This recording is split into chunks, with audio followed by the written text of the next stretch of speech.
"Someone spat in your food." 4 handwritten words on a white napkin struck directly into the heart of the man sitting in the corner of the room. Elijah Cross, a billionaire businessman who had endured every kind of corporate storm from market crashes to boardroom betrayals, had never before paused mid-bite at a half-finished steak like he did that night. This was no longer business. This was personal. Elijah had not come to the Crowned Oak for dinner. He arrived cloaked in a faded navy hoodie, worn-out sneakers, trembling slightly not to be seen, but to vanish. This high-end restaurant nestled in downtown Charleston, South Carolina, quietly belonged to him. 2 weeks earlier, an anonymous letter had landed on his desk. Its contents, accusations of racial discrimination in service, and a head chef who did unspeakable things to food served to black customers. He chose not to send lawyers, not to dispatch a PR team. Instead, he bought a Greyhound ticket and walked straight into the establishment that advertised itself as the pinnacle of Southern luxury. And only minutes after sitting down, the warning appeared in the hand of a waitress whose eyes carried fear but also a light of truth. That night, what he uncovered would not merely change the fate of a restaurant. It would ignite a fire that could shake an entire industry. Elijah Cross was not the type to sit in the back of a limousine issuing orders from afar. He understood one truth: some realities only reveal themselves when you place yourself in the darkest corners. And that night, the Crowned Oak was exactly where he chose to become an invisible guest. Alone, no bodyguards, no entourage, he quickly saw the difference. Where a warm smile should have been, he received only a scrutinizing glance. Instead of being led to the center of the dining room, he was escorted to a seat near the restroom beside the service doors, loud, pungent with the smell of bleach. 10 minutes passed, and not a single word of courtesy reached him. Servers glided past, choosing instead to beam at Rolexes and tailored suits, while he was treated as if he did not exist. Elijah wasn't surprised. The letter had warned him black staff forced into the heaviest shifts, black customers ignored a chef with special ways of degrading those who didn't fit the image the restaurant wanted to preserve. On paper, it sounded outrageous. But now, experiencing it firsthand, he knew it wasn't rumor. That old hoodie wasn't just a disguise. It was a test. A trial of how the system treated those who came without wealth or status in tow. And within mere minutes, the Crowned Oak revealed its true nature, a stage painted with powder where appearance mattered more than humanity. Elijah sat still, recording every detail. He wasn't just a customer. He was a mirror of truth. Across the creaking wooden floor of the Crowned Oak moved a young woman few people noticed, though her eyes saw everything. She was Naomi Ellis, 25 years old, the only black waitress in this ornate restaurant. Naomi hadn't been born to endure whispers laced with malice or smirks of quiet ridicule. A few years earlier, she had been a law student at Howard, dreaming of becoming a civil rights attorney. But life didn't wait for dreams. Her mother's cancer diagnosis arrived without warning, and tuition bills stacked higher than her scholarships could cover. Naomi had packed her life into a single suitcase, returned to Charleston, and took the first job that would keep her family afloat. The Crowned Oak paid decently, but its atmosphere was suffocating. She was always scheduled for double shifts, always given the toughest tables, always blamed when things went wrong. The smile she wore wasn't joy, it was armor fragile and thin against humiliation. She had grown used to Clay the manager's dismissive looks, to the snickers when customers stiffed her on tips, to the chef's jokes about sending special dishes to black tables. She never responded. She remembered. She waited. But tonight was different. The man at table 14, dressed plainly in a hoodie, had looked her in the eye not with pity, but with recognition. A fleeting moment, yet enough to stir something within her. Naomi understood she wasn't just a server. She was the witness to every injustice that lingered in these gilded walls. And tonight, she would no longer be silent. That evening, when Elijah Cross ordered the Imperial Prime, a 48-ounce Wagyu steak paired with truffle potatoes and rare red wine, the dining room collectively turned its gaze. A man in a hoodie-worn sneakers seated near the service doors had just chosen a dish worth over $700. For Naomi Ellis, it spelled danger immediately. At the Crowned Oak, the unspoken rule was clear: any customer who looked like they couldn't afford it had to provide a credit card up front. But Naomi didn't follow the rule. She quietly keyed in the order and used her own employee ID to override the system. In that instant, she gambled her job and her future on the faint belief that this man was not ordinary. When the steak entered the kitchen, Naomi witnessed a scene that chilled her to the core.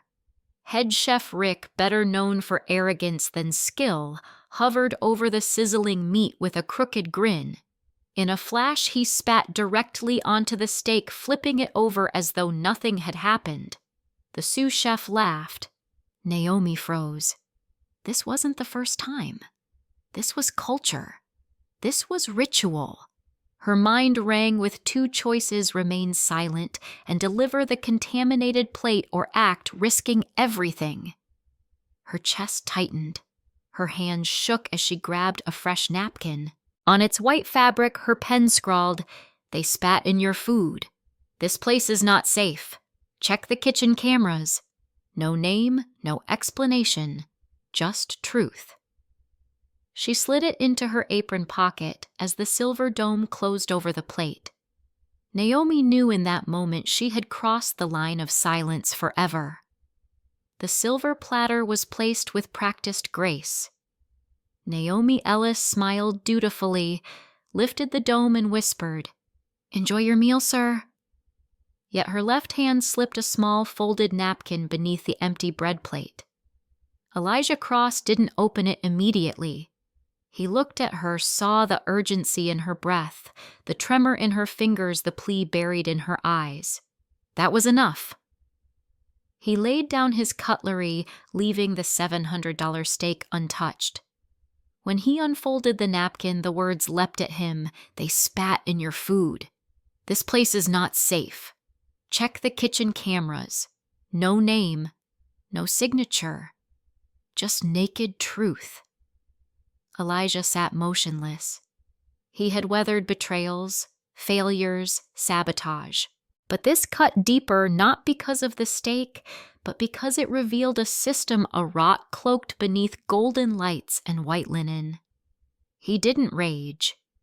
He didn't pound the table. Elijah knew real power lay in silence with intent. Calmly, he folded the napkin, slid it into his hoodie, and pulled out an old burner phone. His fingers typed quickly, sending an encrypted message: "Red alert at Crowned Oak. Pull kitchen cameras. Verify staff files. Full sweep. Quiet. Immediate." Elijah leaned back, eyes steady, cold as steel. Inside, he knew the battle had just begun, and that trembling napkin had become his first weapon. Elijah rose from his seat, leaving the steak untouched. Manager Martin Clay spotted him, instantly approaching with a rehearsed smile and syrupy voice. "Everything all right, sir? Any issues with the meal?"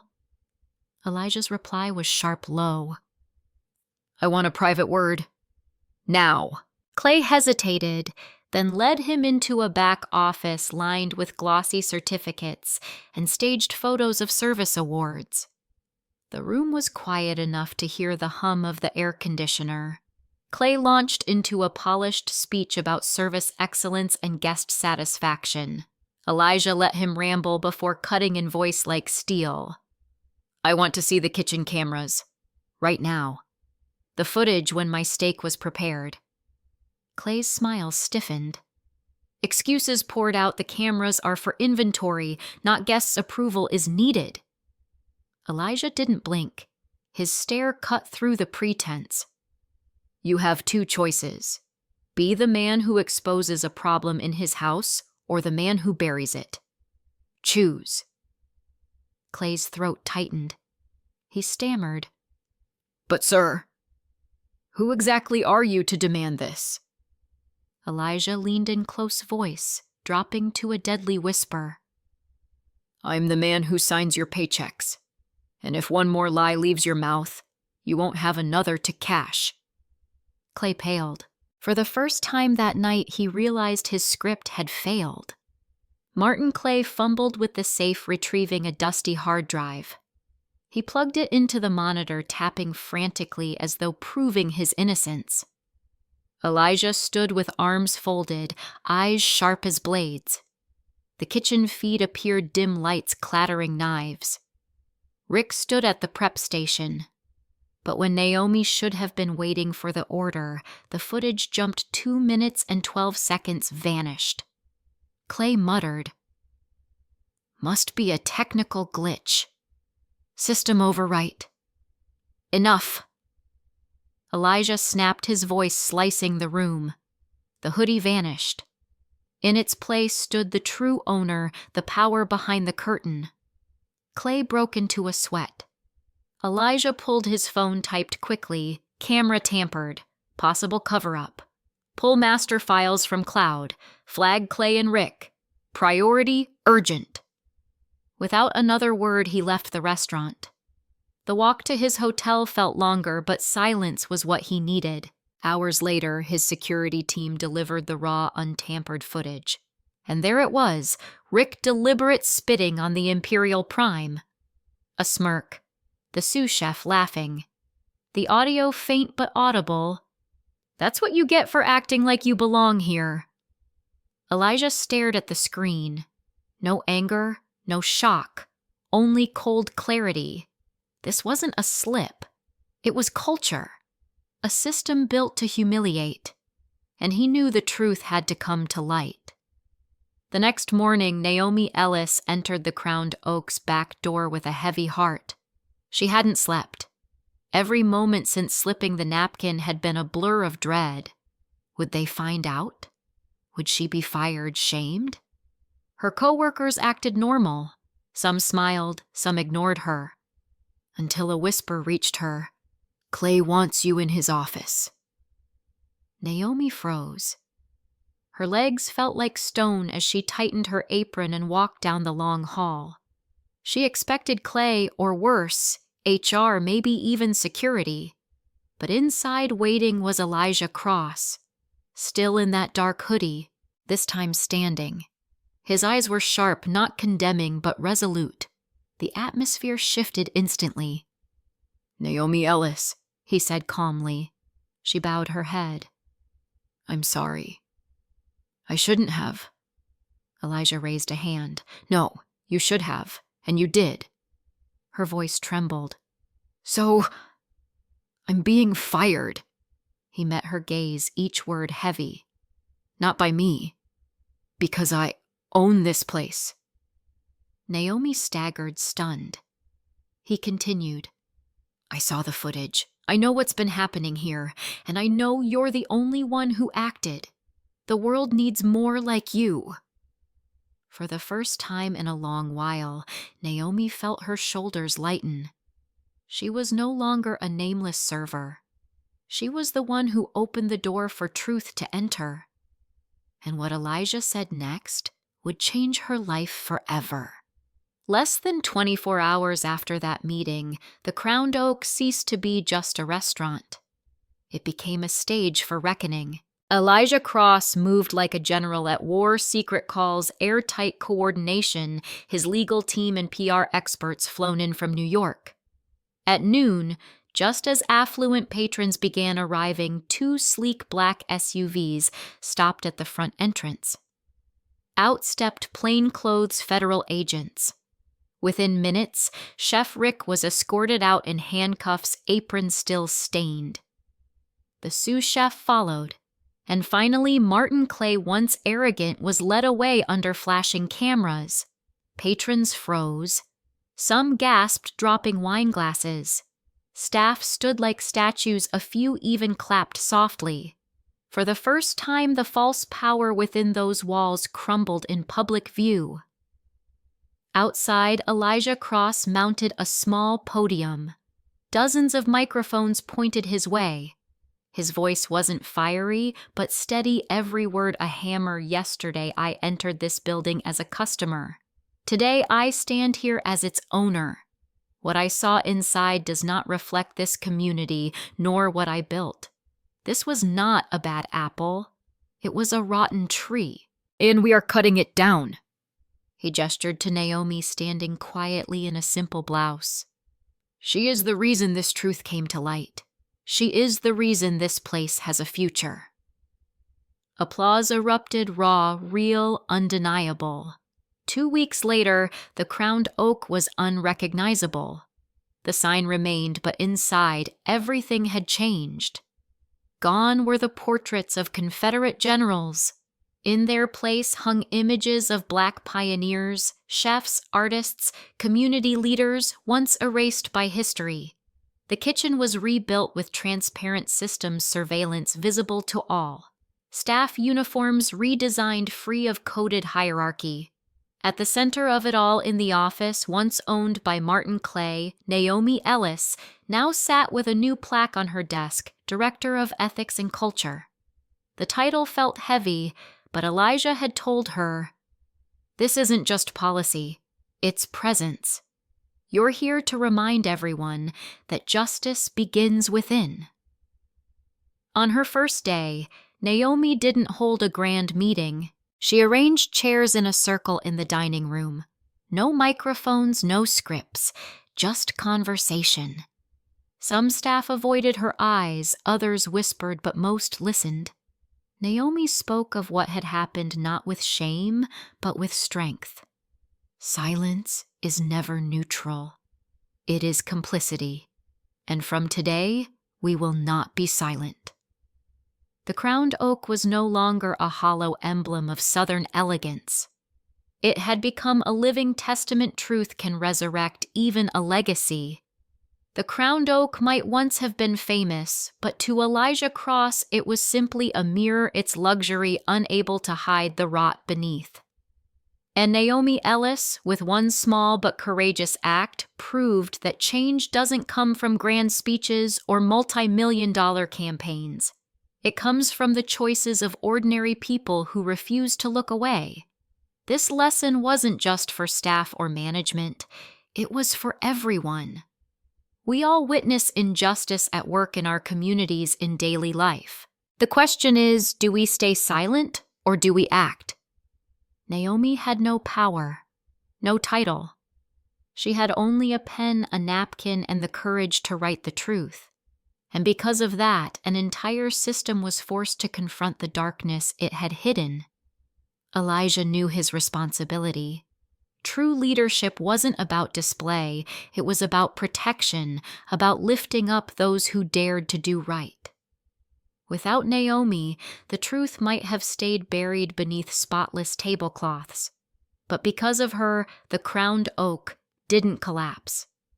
It was reborn. This message reaches beyond one restaurant. It reminds us that justice doesn't begin with systems. It begins with people. And sometimes one hastily written napkin is enough to light a fire that changes a community. The story of the crowned oak doesn't end with a trial or a headline. It ends with a simple truth. A hastily written napkin toppled a false system. Naomi Ellis was no longer a server scraping by. She became a symbol of quiet courage. And Elijah Cross was no longer just a billionaire, but proof of a different kind of leadership, one that sees, listens, and acts. And you, in your own life, have you ever witnessed injustice and turned away? Have you seen truth but stayed silent, fearing the loss of comfort, safety, or reputation? The question isn't whether you hold power. The question is whether you have the courage to speak. Because change doesn't always begin in courtrooms or parliaments. It begins in small acts, a word spoken, a decision made, a napkin slid beneath a plate. Justice doesn't arrive on its own. It is written by ordinary people who dare to do extraordinary things. If this story moved you, hit like so we know you care. Share it with someone who needs a reminder that truth still matters. And subscribe for more stories, real, raw, the kind they don't teach in textbooks, but the kind that change how you see the world. Because sometimes you don't need banners or slogans. All it takes is a napkin. And someone brave enough to write the truth on it.